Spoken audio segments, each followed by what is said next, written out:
Assalamualaikum warahmatullahi wabarakatuh. Alhamdulillah wassalatu wassalam ala rasulillah wa ala alihi wa sahbihi wa mawala. Ibu-ibu rahimakumullah, kita akan lanjutkan tentang bagaimana meraih nilai haji dan umroh tapi tidak pergi ke Mekah. Kita membahas hadis riwayat At-Tirmidzi juz 2 halaman 457 nomor 535 yang meriwayatkan haddatsana Abdullah bin Muawiyah Al-Jumahi Al-Basri, haddatsana Abdul Aziz bin Muslim, haddatsana Abu Thalib an Anas bin Malik qala Rasulullah sallallahu alaihi wasallam man shallal ghadata fi jama'atin summa qa'ada yadhkurullah hatta tatlu asy-syamsu summa shalla rak'atain kanat lahu ka ajri hajjah wa umrah. Qala Rasulullah sallallahu alaihi wasallam tamah dan bahasannya baru sampai qa'ada yadhkurullah, dzikir. Jadi setelah sholat subuh menunggu matahari terbit dengan yadhkurullah, dzikir. Ternyata dzikir itu panjang lelakonnya. Jadi sampai kemarin minggu yang lalu ya, bab dzikir itu macam-macam. Ada dzikir qalbi, fi'li, qauli, dan yang keempat sekarang makna dzikir, ad-dzikru bi makna udkur amri inda fulan. Dzikir itu berarti tolong beritakan tentang urusanku. Jadi dzikir di situ udkurni teh dzikra rabbihi, terangkan tentang aku. Dzikir di sini seperti di dalam firman Allah, qala lil ladina dhanna annahu najin minhuma udkurni inda rabbika fa ansahu syaitanu dzikra rabbih falabisa fis sijni bid'asinin.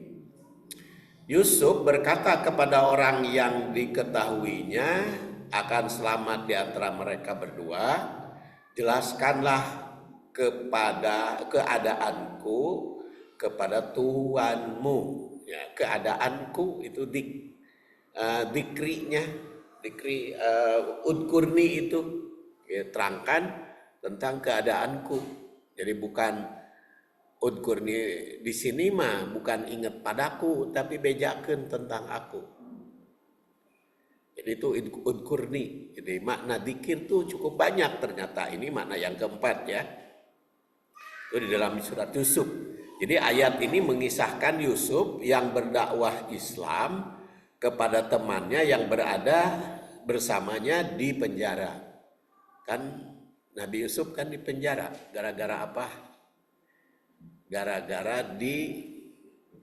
dilaporkan oleh istri raja, istri Al-Aziz. Katanya Nabi Yusuf rek memperkosa. Padahal dia sendiri yang mau memperkosa Yusuf.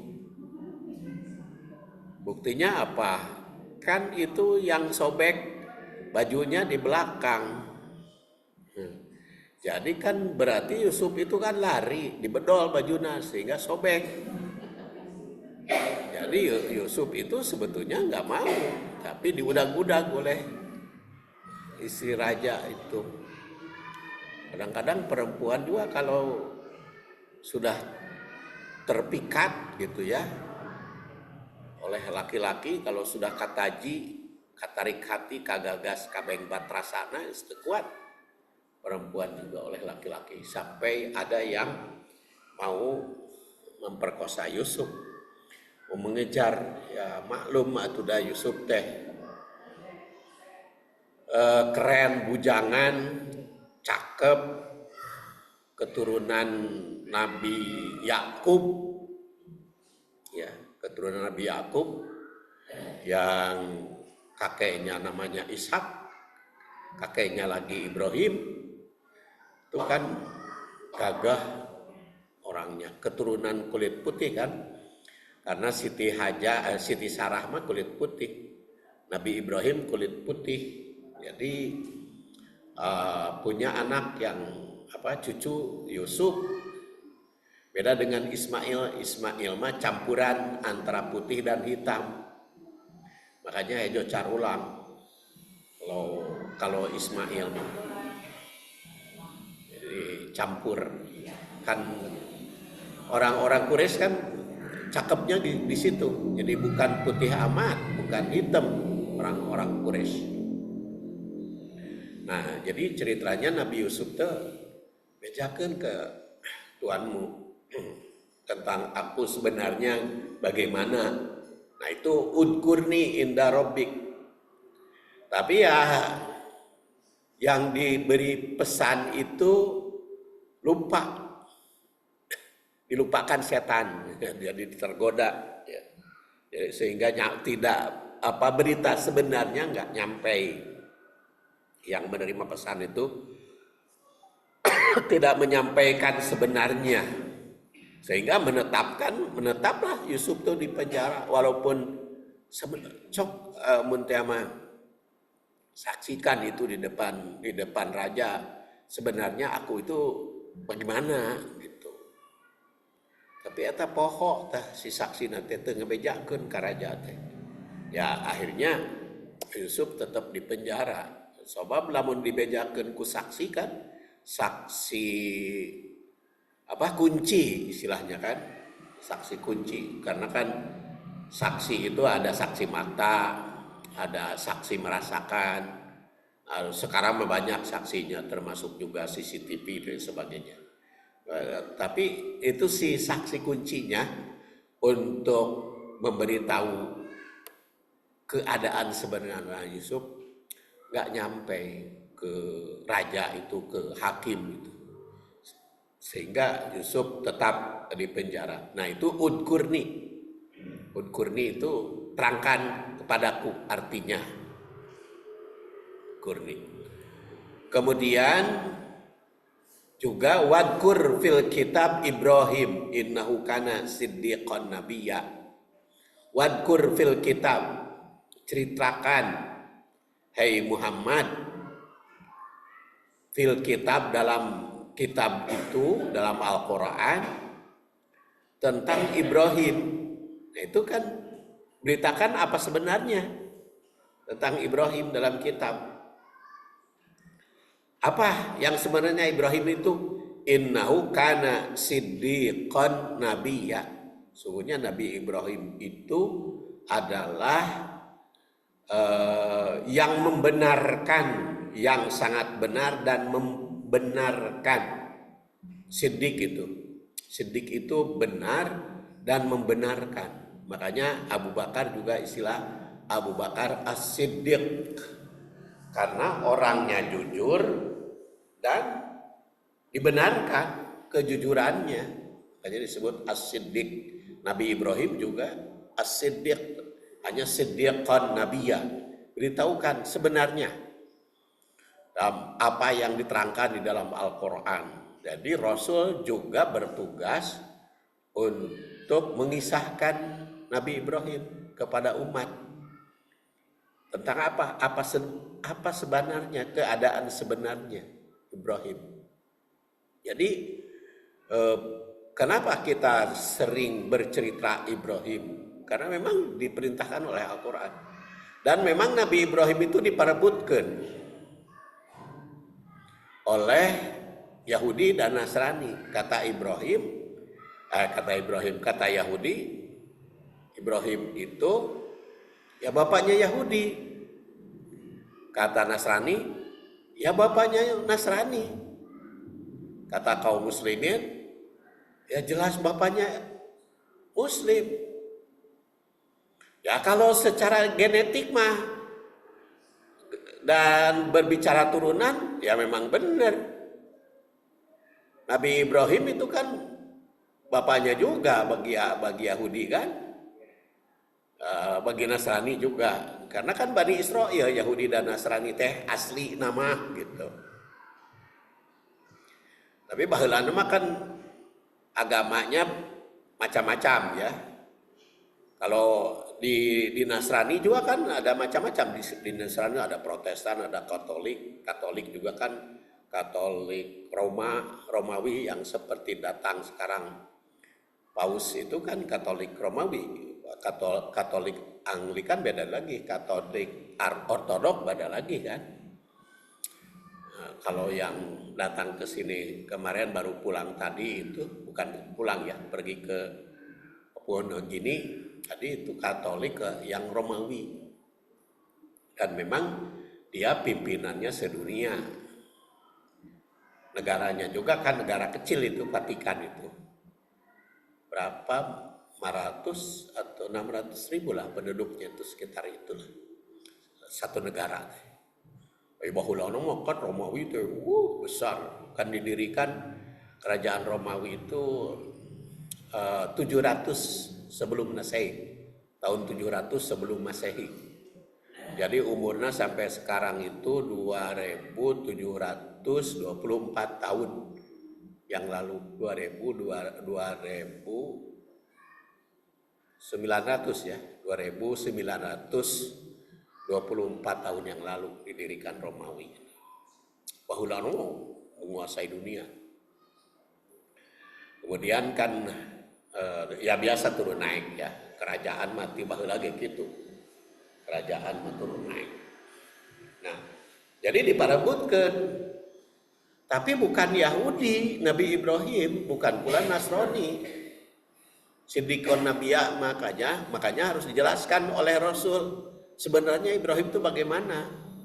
Iya, secara genetik mah kalian teh Yahudi teh turunan, secara nasab mah Nasrani juga secara nasab mah sarua jeung Ismail orang Arab sarua secara genetik, secara nasab mah, tetapi secara agama beda karena Yahudi dan Nasrani mah sudah berubah. Dulu kan Yahudi teh agamana teh Zoroaster, ada yang jadi majusi, ada yang tapi kan agama teh banyak nu hancur ya, bukan hancur, parem gitu, habis ya. Kenapa? Karena tidak dipercayai umat. Makanya lama-kelamaan mah agama teh banyak yang menghilang. Ya anu moal hilang mah Islam, karena inna anzalna Qur'an wa inna lahu lahafidun ya. Allah Subhanahu wa taala menjaganya. Kalau agama-agama yang kurang dapat dipercaya itu semakin lama semakin menghilang. Ya antara lain kepercayaan kepada sekte-sekte juga dalam agama kan semakin lama semakin hilang. Ya seperti tadi saya katakan Katolik Bahulomo merajai ke seluruh dunia karena dikuasai oleh Romawi. Tapi kan sekarang mah semakin kecil, semakin bagus wae di Indonesia memani ka halal hormat di sana. Coba lamun ngajangna ka ditu ka Eropa moal dihormat gitu. Jadi di Indonesia kan ingin melambangkan ya, ingin melambangkan ya, karena dipuji ya, puji. Sehingga imam naoge cium tangan, imam masjid Istiqlal ya. Cium tangan naon eta yang kaanggo meureun eta mah. Cium kening. Jadi ya itulah ya. Maka diterangkan apa sebetulnya di dalam Al-Qur'an. Dalam Al-Qur'an itu atau menjadi keyakinan kita, Nabi Ibrahim itu dakwahnya dakwah Islam, bukan dakwah Yahudi, bukan dakwah Nasrani. Walaupun kata Yahudi katanya dakwah Yahudi, kata Nasrani dakwah Nasrani. Kita berdasar udkur fil kitab harus nerangkan yang ada di dalam kitab. Itu Ibrahim itu hanif, cenderung kepada kebenaran, dan muslim, hanifah musliman. Wa makana minal musyrikin, tidak termasuk musyrik, tidak pernah menyembah Tuhan selain Allah Subhanahu wa taala. Makanya yang mempertuhankan selain Allah itu lama-kelamaan berkurang penganutnya. Makanya kan sekarang di Eropa, bangsa di Jerman gitu, di Belanda, dia kalau tidak masuk Islam diperbanyak, dia kebanyakan ateis, kebanyakan tidak beragama di antara di kalangan mereka. Jadi boleh dikatakan agama selain Islam mah berkurang gitu, tingkat kepercayaannya terhadap agamanya itu,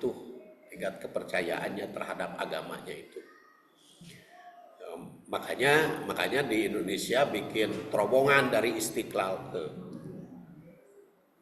katedral, ya, itu antara supaya rukun, karena takut mereka kalau tidak rukun dengan umat Islam ya berat, karena kan ya kalau apalagi diserang, kalau kurang ditolerir saja berat, karena dari sudut kepercayaan terhadap agama itu mereka semakin berkurang. Makanya kalau kita lihat di berita-berita, umat Islam itu semakin kesini semakin berkembang, semakin bertambah, dan ternyata yang masuk Islam teh orang-orang yang cerdas gitu, orang-orang yang intelektual, yang cerdas. Jadi kelihatannya sekarang umat manusia teh kalau tidak masuk Islam itu ateis gitu, tidak percaya sama sekali kepada agama apapun, karena pikirannya itu pikiran kalau kita berpikir gitu terus menerus, yang diterima oleh pikiran tuh hanya Islam. Jadi kalau yang lain mah lebih banyak doktrinnya gitu. Doktrinnya harus pokoknya kudu dipercaya we kudu kitu, geus saya percaya gitu ukul. Keagamaan teh. Ai dina Islam kan lamun teu percaya logika gitu. Dibawa berpikir ya. Dalam Islam mah. Makanya semakin lama Islam tuh semakin bertambah kepercayaannya, dan walaupun tidak menyatakan diri Muslim, mengakui kebenaran Islam, dan sekarang itu kan ajaran Islam atau Islamologi atau dirosah Islamiyah, kalau bahasa Arabnya, lamun urang ajaran Islam itu kan diajarkan di berbagai perguruan tinggi di luar negeri juga. Ya, di Amerika, di Belanda, di mana-mana ada Islamologi. Karena semakin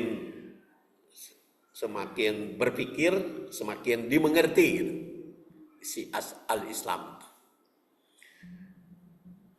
Coba we ayeuna kalau salah satu agama yang lain didiskusikan masalah ketuhanan anak mentok na pikirannya. Beda kalau di dalam Islam. Masalah ketuhanan atau teologi ya istilahnya. Itu wadkur fil kitabi Ibrahim, jadi dikir. Jadi kalau tadi yang kurunallah itu dikir mencakup juga maknanya. menelaah kisah Nabi Ibrahim alaihissalam. Sholat juga kan zikir, ya. Kan banyak yang mengajarkan sholat teh kudu khusyuk. Khusyuk teh diantaranya apa? Mengerti apa yang dibaca, tahu isi yang dibaca dan menghayati. Jadi di dalam sholat juga kan kalau begitu berpikir. Coba kalau ibu sedang sholat, baca surat Tabat Syada Abi Lahab, ingetan ibu ke mana? Ya ka Abu Lahab keur sholat teh. Kemudian wadkur fil kitab Ibrahim, ingat ka Ibrahim kan? Kalau kita membaca surat surat Maryam, ingat ka Maryam. Surat Yusuf, ingat ka Yusuf. Jadi di dalam sholatnya sendiri setelah Fatihah, pikiran itu sesuai dengan apa yang dibacakan. Jadi ingat. Iya. Jadi ingat apa yang dibaca.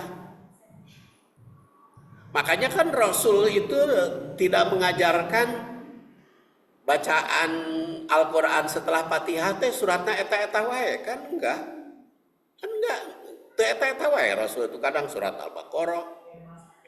Ya, kadang surat Ali Imran, kadang surat An-Nisa. Sarua apa saya kudu ngancan ngambedana ari Rasul masa tamatan Al-Baqarah teh. Ari abdi mah paling 2 ayat, 3 ayat. Lamun dilatih mah keseleun makmum bisa protes. Ya. Tapi kan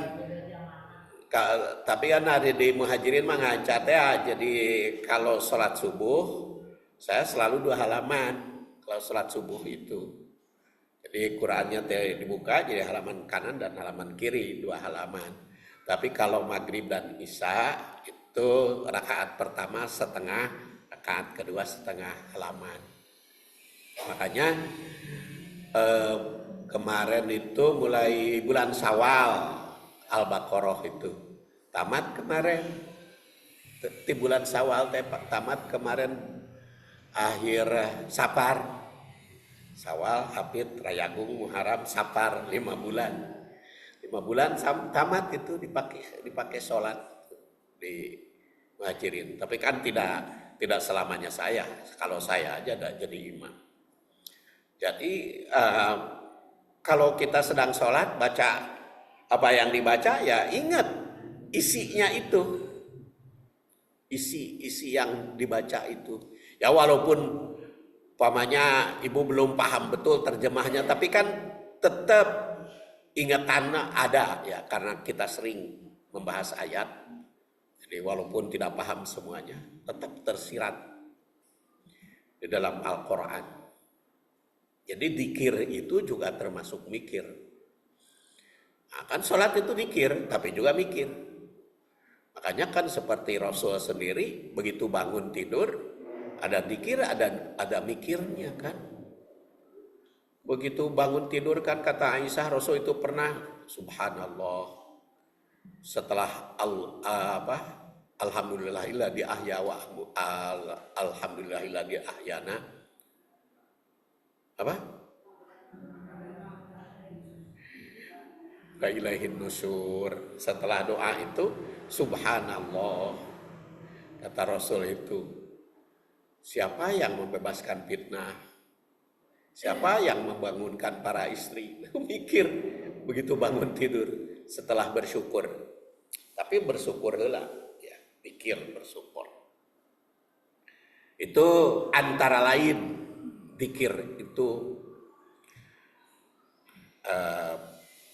tidak pernah lepas dari mikir. Kemudian adzikru bimakna hifdu. Dzikir itu berarti hafalan, al-hifdu. Contohnya wa id akhadna misaqakum wa rafa'na fawqakumut tur Hudu ma atainakum biquwwah wadhkuru ma fihi la'allakum tattaqun. ingatlah ketika kami mengambil janjimu dan kami angkat gunung di atasmu. Kemudian berfirman, pegang teguhlah apa yang telah kami berikan kepadamu. Dan ingatlah apa yang ada di dalamnya agar kamu bertakwa. Di sini wadkuru. Wadkuru di sini ingat, diingat-ingat. Ingatnya diingat-ingat apa yang disampaikan. Kalau ingatnya diingat-ingat berarti kan hafal. Wadkuru itu diingat-ingat, hafalkan. Jadi firman Allah ini kan mengisahkan Nabi Musa dengan Bani Israel tentang diturunkan kitab Taurat pada Musa. Kitab ini merupakan petunjuk dan pedoman hidup bagi Bani Israel yang ternyata sebagian dari mereka melanggarnya. Maka harus diingat-ingat, dihafalkan. Allah Subhanahu wa Ta'ala mengingatkan pada Musa itu dan umatnya agar berpegang teguh dengan kekuatan pegang teguhnya itu pada kitab yang diturunkan serta menghafal isinya, mengingat-ingat isinya. Jadi dzikir itu ada mengingat, ada ingat, ada mengingat-ingat, ada memberi peringatan, ada mengisahkan. Zikir itu. Jadi kalau dari 5 ini ya, dari 5 ini yang kita bahas. Zikir itu bisa ingat, bisa mengingat, mengingat-ingat, peringatan, dan diingatkan. Zikir. Jadi walaupun dalam bahasa Indonesia ingatnya, dalam bahasa Arab juga zikir itu begitu maknanya. Jadi pengertian udkuru di sini hafal. Karena pengertian hafal itu kan memelihara, menjaga, dan menganalisis isinya. Dengan demikian takwa juga telah diajarkan sejak Nabi Musa. Wadkuru la'alakum tattaqun. Jadi istilah takwa teh zaman Nabi Musa juga istilahnya takwa. Jadi kalau agama lain kan menyebut takwa. Ya memang ada diajarkan oleh para nabi terdahulu. La'alakum tattaqun. Apa itu takwa? Ya takwa itu ditinjau dari sudut bahasa al-ittiqa wal hifdu an iqobil dunya wa iqobil akhirah. Takwa itu adalah al-ittiqa wal hifdu, menjaga dan memelihara an iqobil dunya dari dampak negatif, dari pengaruh negatif, dari bahaya dunia maupun bahaya akhirat. Itu takwa itu. Bagaimana caranya? Ya caranya antara lain imtisalul awamir wa jinabun nawahi. Itu bagian dari takwa. Para khotib Jumat itu diperintah agar di dalam khutbah wasiat takwa. Nah, takwa itu luas. Jadi ulah ngan ukur nyebut wungkul takwa. Tapi kalau kusabab ngarah ingat maka selalu khotib itu usikum bitaqwallah. Aku wasiat kepada kalian untuk takwa kepada Allah. Tapi ari khotib ayeuna mah di Indonesia punya kreasi. Kreasi teh kumaha? Usini wa iyakum. Usini wa iyakum, aku wasiat padaku dan kepadamu. Ari abdi mah tanda tanya. Nah usini, aku wasiat pada aku. Pan Rasul mah usikum, teu make wa iya deui. Usikum bitaqwallah, aku wasiat kepada kalian dengan takwa kepada Allah. Nah, ari khotib ayeuna mah punya kreatif gitu. Aya usini. Tapi dari Indonesia mah banyak kreatif teh tentang agama teh. Sok we doa nu nikah teh apaan? Sakinah mawadah warohmah. Padahal di dunia mah teu aya eta teh doa supaya sakinah mawadah warohmah teh. Terus apa namanya? Ari semoga repok jeung punya anak mah aya di dunia di orang jahiliyah itu teh birrobi wal banin katanya. Semoga pernikahanmu rukun dan segera punya anak. Aya doa tapi eta teh doa orang jahiliyah. Tapi kan masih dipakai ayeuna ge. Masih dipakai ayeuna oge doa semoga repok jeung buburu punya anak. Teteh orang jahiliyah nu ngadoa kitu teh.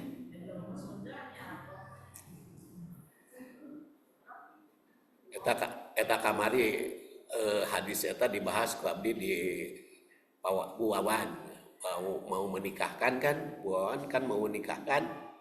Nah, saya membahas hadis itu. Oh di Al-Khairat mah teu acan kewe. Tos rada lami gitu, tos tamat ieu. Sama margi kan Al-Khairat ya ada yang hadir gitu di Wawan. Jadi sudah lama nanti kita bahas setelah tamat ini.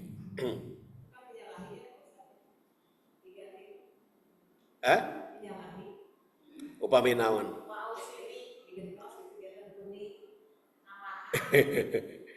Jadi henteu cocok kayak disebut penyalahi mah bisi ngambek.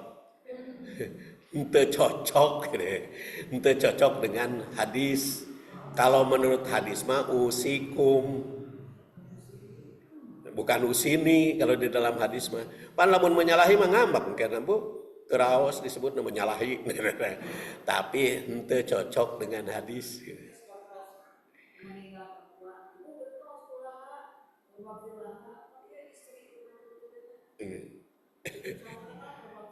Ari contoh itu mah model barokallahu laka kan ada juga barokallahu lakum para sahabat itu atau barokallahu laki. Jadi kalau tidituna ada perubahan sering berubah bisa berubah seperti Allahumma gfir lahu, Allahumma gfir laha, Allahumma gfir lahum itu tidak masalah. Karena kadang-kadang ada perubahan. Nah, seperti assalamualaikum dengan assalamualaika ya. Assalamualaikum. Tapi kalau yang dicontohkan Rasul salam itu kalau semuanya kafir yang diajak bicara oleh kita itu kafir semua itu dengan bismillahirrahmanirrahim assalamu ala manit taba'al huda. Kalau semuanya kafir. Tapi kalau ada muslim, assalamualaikum, nah ke muslim wungkul. Kanu teu musliman tong dibere salam. Ka muslim wungkul. Nah geuning di Indonesia mah ada paneta mah salam Nusantara ngaranna ge. Kumaha eta? Boleh henteu atau kumaha dasarnya salam Nusantara ceuk hadis mah salam teh kalau semua yang hadir non muslim bismillahirrahmanirrahim assalamu ala manit taba'al huda kalau semuanya non muslim. Tapi kalau ada muslim di depannya ya salamnya kepada muslim saja assalamualaikum ceuk hadis mah kitu. Kumaha lamun salam Nusantara entong buru-buru menilai pokoknya mah teu cocok jeung hadis gitu. Pan buru-buru nganilai mah berat Bu. Buru-buru nganilai bid'ah itu pan berat urang tanggung jawabnya. Ari buru-buru nganilai mah gitu. Ari buru-buru nganilai mah.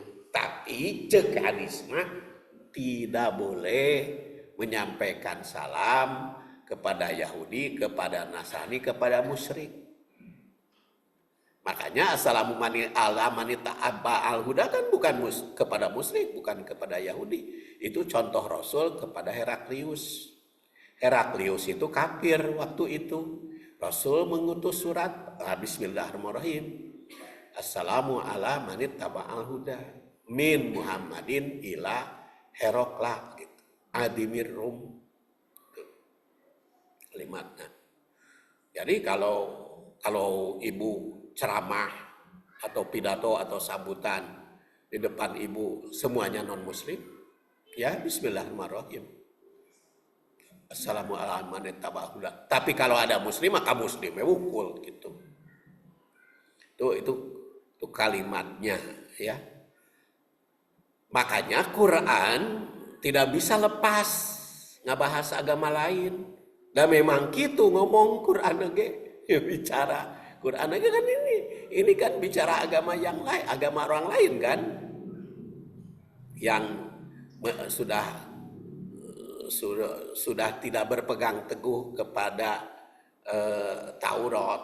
Makanya padahal Nabi Musa itu diperintah khudu ma atainakum bikuwah. Ambil dari Taurat itu bikuwah. Maka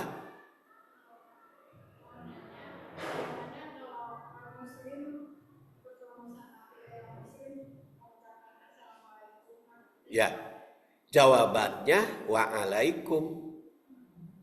Jadi kalau muslim itu menyampaikan Assalamualaikum, kita jawab waalaikum. Tong diteraskeun. Waalaikum wungkul. Waalaikum. Jadi kalau muslim tuh benar ngucapinnya assalamualaikum, maka kita jawab waalaikum, kamu juga. Kalau salah, ya salah juga kepada. Jadi waalaikum jawabannya. Kan sekarang banyak yang non muslim juga assalamualaikum, ya kita jawab waalaikum. Jadi ente nggak salam, tapi kalau muslim waalaikumsalam. Kalau non muslim waalaikum, jawabannya cukup. Nah, jadi wadkuru ma fihi la'allakum tattaqun. Mereka juga diperintah la'allakum tattaqun. La'ala itu kan harap.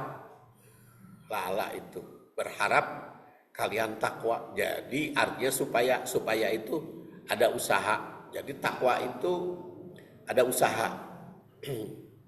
Jadi ada langkah yang harus ditempuh. Wadkuru. Jadi di sini udkuru berarti menghafal, ya, memelihara, menghafal. Kemudian ad-dzikru bimakna iddoh. Nah, dzikir berarti peringatan, ingat atau nasihat. Jadi mengingatkan, memberi peringatan. Seperti di dalam firman Allah Subhanahu wa taala surat Al-An'am ayat 44, "Falamma nasu ma dukkiru bih fatahna 'alaihim abwaba kul syai'in hatta idza farihu bima utu akhadnahum baghtah fa idahum mublisun." Maka ketika mereka melupakan peringatan yang telah diberikan kepada mereka, kami pun membukakan pintu-pintu segala sesuatu kesenangan untuk mereka. Sehingga ketika mereka bergembira dengan apa yang telah diberikan kepada mereka, kami siksa mereka secara tiba-tiba. Maka ketika itu mereka berdiam putus asa. Ayat ini berkaitan dengan keterangan masa silam yang Allah Subhanahu wa taala telah mengutus para rasul kepada berbagai umat. Di antara umat terdahulu ada yang taat, ada pula yang durhaka. Orang yang durhaka disiksa sesuai dengan dosa. Orang yang taat diberi rahmat sesuai dengan amalnya. orang yang durhaka itu diberi peringatan agar kembali ke jalan yang benar. Namun tatkala mereka melupakan peringatan, maka diingatkan kembali dan akhirnya mendapatkan kebahagiaan. Jika ternyata mereka melupakan peringatan lagi, akan mendapatkan siksa. Jadi makna dukiru atau dikir di sini pada ayat ini berarti peringatan. Kita falamma nasu ma dukiru bihi fatahna alaihim abwaba kulli syai. Jadi tatkala diberi peringatan, kemudian ingat kepada peringatan itu, maka dia mendapatkan kebahagiaan. Tapi ketika lupa, jadi siksa. Jadi itu makanya peringatan penting itu. Peringatan itu penting. Makanya di dalam keterangan pada waktu yang lalu dalam hadisnya diterangkan kan kalau manusia itu punya hati bagaikan bujur katel, bujur pelana, bukan pelana, bejana, bujur katel kan, itu dianggok kan, lama-lama kan hidung, digosok bersih lagi, lamun teu digosok-gosok hidung kan, teu pernah digosok bujur nate. Lama kelamaan mah karahaan kan, natu bujur. Iya, jadi semakin hati manusia juga gitu. Jadi kalau tidak digosok, tidak diberi ingatan, itu teh nu hideungna teh nempel gitu. Jadi geus lila teh untuk diberi peringatan deui buki kandal gitu nu hideungna teh. Sapertos bujur katel gitu. Tapi walaupun terus-menerus dihideungan, tapi lamun terus-menerus juga dibersihan, pembersihan teh peringatan. Dan juga di dalam hadis lain dikatakan peringatan itu kan bagaikan air hujan. Bagaikan air hujan. Ya, air hujan itu bisa pembersih, bisa juga bagi yang bersih nyiram kan? Nyiram. Tanaman abdi di luhur kamari hari Kamis tidak disiram. Tadi teh nyiram teh peot selayu gitu. Kumari abdi Kamis kamari mah kegiatanna di jam genep sampai jam pulangnya asar, ba'da asar pulang. Jadi teu aya nyiram. Jadi layu. Jadi tadi cebor deui. Itu air hujan. Air hujan itu seperti itu ya. Bisa kalau bagi yang layu bisa menyegarkan. Nah, peringatan semacam ini, pengajian itu seperti air hujan. Bagi yang layu jadi subur, bagi yang kotor jadi bersih, bagi yang gersang jadi subur jadi empuk, bagi yang berbunga bisa jadi buah. Makanya air hujan itu penting bagi kita. Ya diingatkan kita minimal seminggu 2 kali, seminggu 3 kali itu dan seger. Apalagi kalau peringatannya model ngajak berpikir. Ngajak berpikir itu kan menjadikan kita tidak pikun. Menjadikan otak kita lancar. Untuk berpikir itu menjadi bertambah sehat.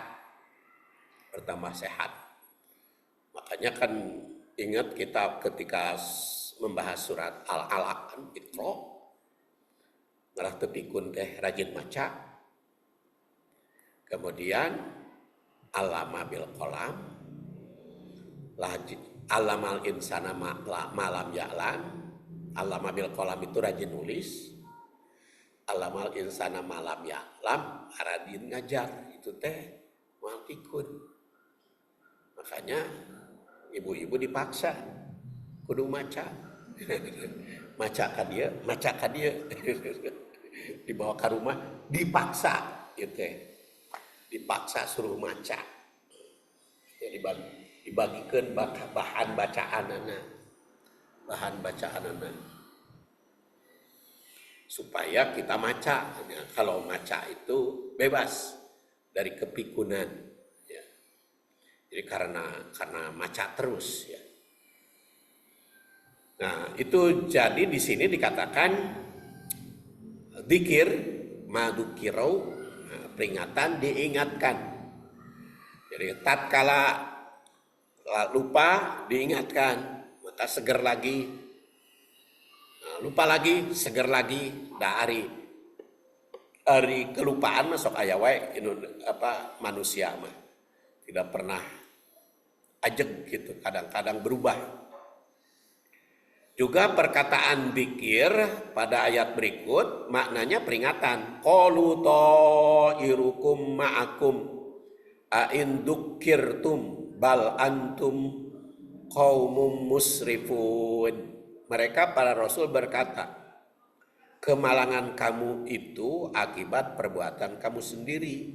Qalu ta'irukum ma'akum a'in dzukirtum, apakah karena kamu diberi peringatan lalu kamu menjadi malang?